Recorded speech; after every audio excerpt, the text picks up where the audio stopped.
Salut les gars, aujourd'hui nouvelle vidéo. Comme tu as pu le voir dans la vignette, nous allons comparer l'Audi S1 contre l'Audi A1 Quattro à 333 exemplaires. C'est une vraie pépite. C'est une chance d'avoir les deux modèles côte à côte. Et du coup dans cette vidéo, on va essayer de faire un comparatif entre A1 Quattro qui a donné le ton à l'Audi S1 qui s'est produite juste après. On se trouve avec Julien, le repropriétaire de l'Audi A1 Quattro. Qu'est-ce qu'on va dire en premier, si ce n'est qu'elles sont complètement différentes, même si bon, elles se ressemblent un petit peu quand même. L'ADN y est. La 1 Quattro, c'est en 2012. En 2012, elles sont toutes sorties. Les 333 sont sorties d'usine toutes en même temps, distribuées un petit peu partout en Europe. La priorité aux Allemands et aux Suisses qui en ont eu beaucoup d'exemplaires. En France, il y en avait 39 de prévus. Sur les 39, on va considérer qu'il y en a la moitié quasiment qui sont partis directement à l'étranger, qui ont été vendus neuves à l'étranger. Nous, celle-ci c'est une Française. Celle-ci, elle a toujours été en France. Moi, ça fait 4 ans que je l'ai maintenant. Donc c'est un record, on va dire, de longévité. Mais c'est pas prévu de s'arrêter. On va pas la vendre tout de suite. Qu'est-ce que je veux dire, donc oui, celle-ci est sortie d'usine en 2012. Donc ils ont bien bossé chez Audi pour le coup. Il y a eu plus de 600 modifications châssis de fait pour pouvoir créer la 1 Quattro et qui a servi du coup de base après pour celle-ci qui est sortie. La première S1 normalement a été immatriculée en 2013. Normalement, il n'y en a pas eu 2013-2014, c'est ça, le temps de faire quelques modifs. Étant donné que là-dessus, donc c'est le 2 litres TFSI à courroie. Et après, là, donc jusqu'à la Golf 6, on va dire, on va comparer avec Golf 6 S3. S3 8, c'était la 8P, du coup, ouais, 8P. Et après, du coup, c'est passé sur le moteur à chaîne, du coup, celui de la 7R, en gros, qui est là-dessus. On va ouvrir les compartiments moteurs et on vous montre un peu les différences. Là, c'est le compartiment moteur de l'Audi A1 Quattro. Vous allez voir au niveau de l'admission, c'est différent. On a la chance, on a les deux côte à côte là. Vous voyez, du coup, l'admission c'est complètement différent. Ensuite, ce qu'on n'a pas dit comme différence surtout, c'est que la 1 c'est sur une phase 1 on va dire, et la S1 c'est sur la phase 2. On le voit par rapport aux optiques, complètement différents. Et il y a d'autres choses bien distinctes aussi. Par exemple ce beau bouclier, il fait vraiment agressif. Moi, pour donner plus de caractère, eh bien, j'ai changé la calandre, ceux qui ont suivi mes vidéos. Et vu que j'ai le pack Quattro extérieur, pareil, ça donne un peu plus de caractère. Bon, le fait que ma voiture a pas mal d'options, elle se rapproche quand même bien de la 1 Quattro. Et on va vous montrer un peu les différences après. Bonne spécificité aussi de la 1 Quattro, c'est les fameuses jantes, hein Julien?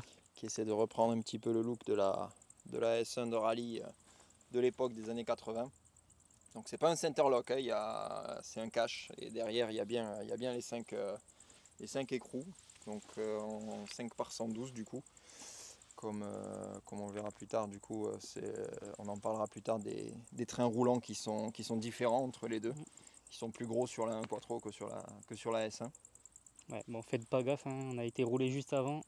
Donc, il y a eu un peu de freinage sportif. Un petit peu. Bon, comme tu peux le voir, la voiture elle est stickée Cover Me. C'est la boîte de Julien avec sa copine.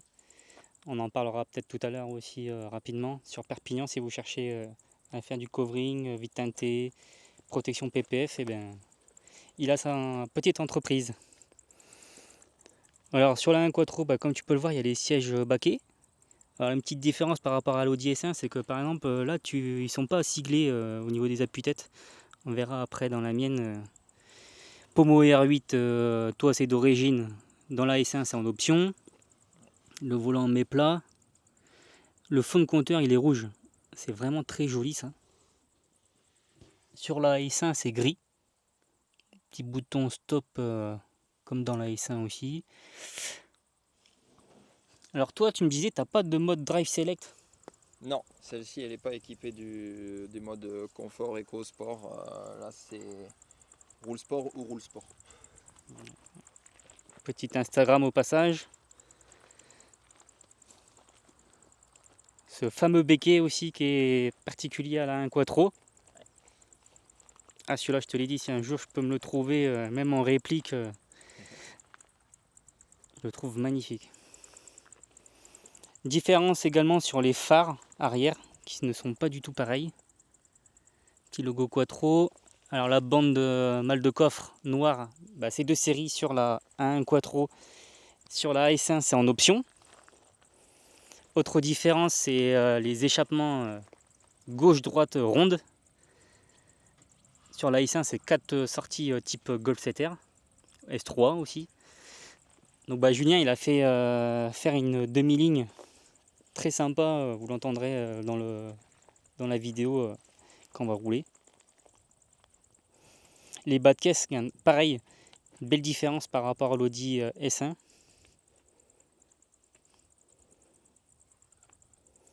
Oui, les phares différents, moi ça l'aide. Béquet de la 3 portes qui est différent. Alors sur les S1, tu as le toit ouvrant qui est dispo sur les 3 portes. Sur les 5 portes, à ma connaissance, ça n'existe pas. Et sur les 1 Quattro, ça n'existe pas non plus. Ouais, petite différence. Regarde, je vais te montrer les sièges. La différence aussi, tu vois. Et ben, nous, c'est siglé S1. Je trouve que ça finit un peu mieux. Question de goût. Hein. Et du coup, ben, moi, vu que j'ai le Drive Select, on le retrouve ici au niveau de la console centrale. Donc dans les S1, quand tu as le choix d'avoir le pack Quattro intérieur, d'avoir soit les coques en rouge, noir ou jaune, je te l'avais dit dans la vidéo de présentation, alors que dans l'Audi A1 Quattro, ils sont tous pareils, donc c'est noir laqué.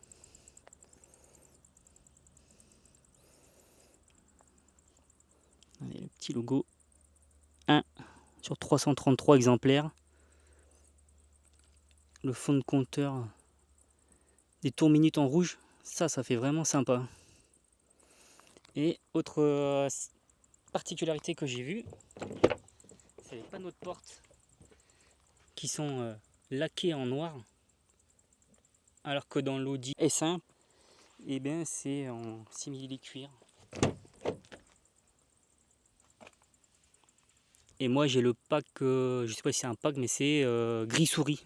Alors que tu peux aussi l'avoir les sièges en noir. C'est une option, ouais, comme il dit Julien. Alors que dans les A1 Quattro, elles sont toutes pareilles.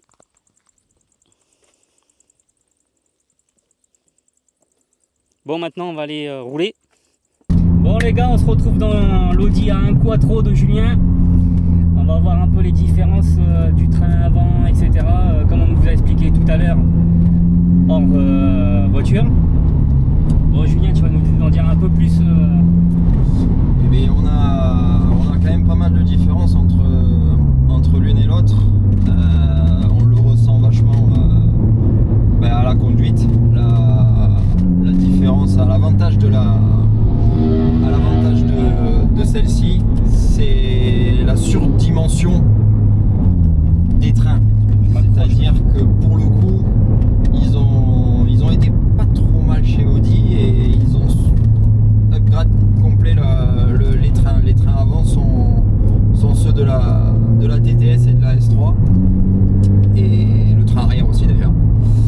Donc c'est des petites différences mais qui font la différence. En Anthrax on est en 5 par 112 ici, contrairement à 5 par 100 sur la mienne, ouais. Sur la S1. Donc on le sent là, la voiture, je trouve qu'elle tangue beaucoup moins, elle se place beaucoup mieux. En configuration full stock, et elle restera full stock, il n'y a pas de roulis, il n'y a rien d'origine, tu la poses, tu te poses ouais, en cours, on le voit bien. tu accélères, tu reprends, le contrôle motrice sort de là. Ce qu'ils ne voyaient pas, c'est que je t'ai amené sur une bonne petite route sympa. Ça. Et entre les motards et quelques voitures sportives. On s'amuse beaucoup avec les motards espagnols. Ouais, on rigole bien là. Donc donc il y a une grosse différence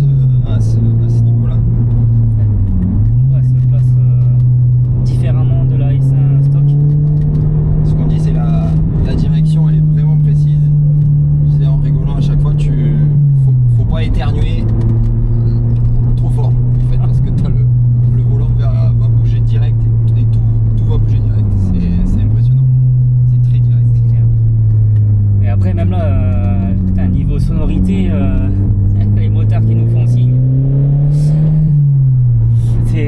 T'as fait quoi exactement? Parce qu'il y a une belle différence là aussi. Alors ouais, parce que d'origine, ça reste un 2 litres TFSI, donc ça fait le bruit d'un Dyson. Ouais, le turbo est gros, mais du coup ça fait vraiment, d'origine, ça fait vraiment un souffle pas terrible, vraiment pas terrible. Donc j'ai fait faire une demi-ligne sur mesure, donc il n'y a plus de silencieux intermédiaire. ouais. On avait tenté à la base, on avait mis un clapet, un silencieux avec clapet derrière, mais on l'a viré.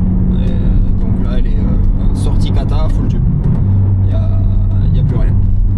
Ah, ça, c'est juste ce qu'il faut, je trouve. Ouais. C'est pas mal. Ouais, non, franchement ça va, ça explose pas les oreilles.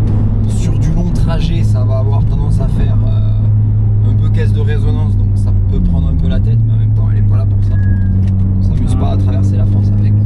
Je vais juste faire un petit tour en montagne pour rigoler. Ouais, quoique moi là je suis parti en juin en vacances avec. C'était l'ultime test avec ma fille de 4 ans, ma compagne. Bon, ma compagne elle a validé la voiture, mais pareil toi l'échappement, moi il va falloir que je mette un clapet, sinon Sinon c'est compliqué. ma femme elle va râler. Ça je comprends.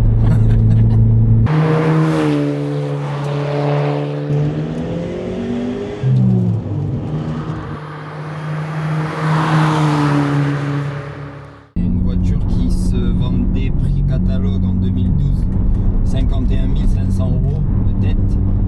Et globalement, elles sont toutes plus chères aujourd'hui. Mais il n'y en a pas beaucoup en vente. En soi, il n'y a pas vraiment de marché parce que tu en as toujours qui vont tenter de spéculer et de mettre des tarifs de fou furieux, comme on a vu. Il y en a une qui frôle les 100 000 €. Ouais. J'ai regardé hier sur le bon coin, c'est. Là, les mecs ils s'excitent un petit peu. Là. Ouais. Peut-être plus tard, on le souhaite. Et la différence aussi avec la mienne, c'est que la mienne elle roule. Oui. Il y en a quand même beaucoup. Ils sont très fiers d'annoncer qu'ils ont que 7000 bornes ou 10 000. Ouais, mais la bagnole, du coup, elle roule jamais. Quoi. Je suis pas trop partisan de la voiture tableau que tu poses et que tu touches plus. Ah, je suis d'accord. Avant j'étais un peu dans l'autre côté où je prenais soin de mes voitures, je les roulais très peu, voire que le week-end. Et maintenant j'ai une philosophie complètement différente et la S1 c'est ma voiture de tous les jours. Et quand je peux la sortir, je la sors quoi. Est-ce que tu vas faire d'autres modifications ou tu vas la laisser comme telle? Non, là il y aura plus de modif. J'aurais bien aimé mettre une admission d'air, mais le problème c'est qu'il n'y a aucun fabricant du coup qui la propose parce que les deux moteurs sont différents entre la 1 Quattro et la S1. C'est plus les mêmes générations, qui fait que toi tu as une distribution à chaîne, moi j'ai une distribution en courroie, donc la position du moteur est plus la même, de l'admission est plus la même. De toute manière, ça on vous l'a montré tout à l'heure en début de vidéo, on a comparé un peu les compartiments moteurs et les autres différences.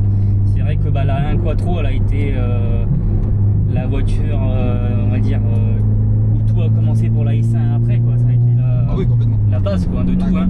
De la 1 de base, ils ont fait plus de 600 modifications châssis pour pouvoir passer le 4 roues motrices, le moteur et ainsi de suite comparé aux A1 de base. Et après, du coup, ils se sont servis de ces mêmes modifications pour sortir la S1 derrière. Parce qu'il faut quand même qu'une voiture est quand même faite pour être rentable à la base pour le constructeur. Hein. Et clairement, la 1 Quattro n'est pas du tout un projet rentable.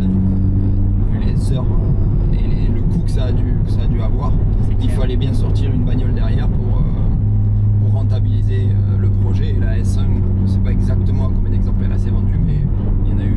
Je sais pas exactement en chiffres.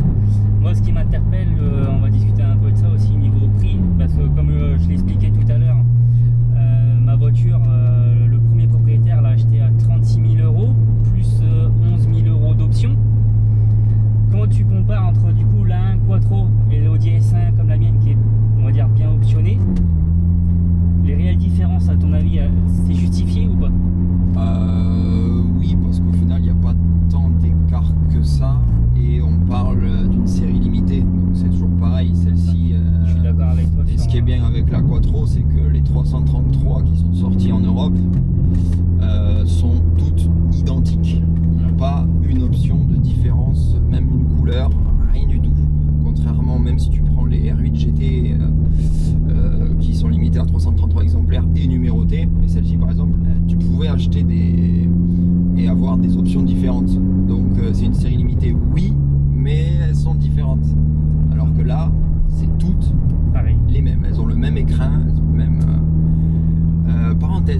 il y a un sanglier, on est d'accord là. Oui, il a un Porte sanglier. un sanglier derrière sur l'attelage de la voiture. Ah ouais, Ouais, un petit d'accord. chasseur là. Ah ouais, on le montrera pas. La pêche était bonne. La chasse Ouais, était ouais, bonne. la ce pêche matin. était bonne. Beau bébé. Du coup, moi je vais vous dire pareil la différence entre les deux, ce que j'en pense par rapport au niveau tarif. Honnêtement, je suis déjà hyper content de la S1.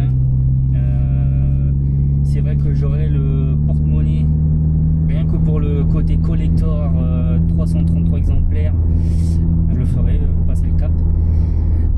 Ceci dit, comme tu le sais un peu, ça m'a beaucoup refroidi mon histoire avec une des voitures que j'ai eues qui a brûlé à un certain coup. Du coup, moi je me suis limité maintenant à un plafond de voiture, à un budget, et je veux pas trop le dépasser. On verra si un jour dans ma carrière ça évolue et je pourrais me permettre de passer au-delà de ce cap. Ce qu'il faut toujours garder en tête, et c'est là où beaucoup de gens se trompent, surtout aujourd'hui avec tous les gamins qui filment, les car spotters, tout ça, machin, c'est bien. Et tous leur rêve, c'est avoir le plus de chevaux, avoir la plus grosse bagnole, ça sert strictement à rien. Ce qui importe, parce qu'aujourd'hui en plus en France tu peux rien faire, c'est pour ça qu'on est en Espagne. Et tu peux pas faire grand chose, ou alors tu es très vite limité, donc il faut avoir un rapport prix-plaisir égal en fait. Faut pas faire de. Même si tu as le budget, acheter une Ferrari, une Lamborghini, tout ça, oui c'est bien, mais est-ce que réellement elle va t'apporter autant de plaisir qu'une petite caisse entre 20 et 30 000 euros que tu auras préparé à ta sauce, qui va marcher certainement très bien, et même si le jour où tu vas sur piste avec, eh ben peut-être que tu vas leur mettre une fessée à certains qui roulent avec des supercars ou hypercars d'ailleurs. Pour ça les gars, il faut vraiment penser à soi avant de penser aux autres, ou se faire vraiment plaisir pour soi déjà. Et moi avec la S1 je me régale, alors que j'ai connu des voitures avant beaucoup plus puissantes et onéreuses niveau prix, et au final ça veut rien dire. Donc là bientôt sur la S1, bon je spoil pas trop, mais ça y est, il y a enfin des pièces qui arrivent. Donc là je suis excité là, comme une puce. Ça sera les prochaines vidéos, à moins que celle-ci sorte après, selon le format que je vais sortir. Dans tous les cas, du coup, on a la comparaison. Hein. Tout à l'heure, tu as monté dans la S1 et puis bon, tu as pu voir la différence avec la tienne. Je te remercie d'avoir Avec grand plaisir. Pris du temps sur ta petite vie de famille. C'est les jumeaux qui attendent à la maison. Rendez-vous à la maison, on va se faire une petite plancha entre copains. Je vous dis à très vite pour de prochaines aventures. Je vous laisse sur de belles images. Allez, à bientôt les gars.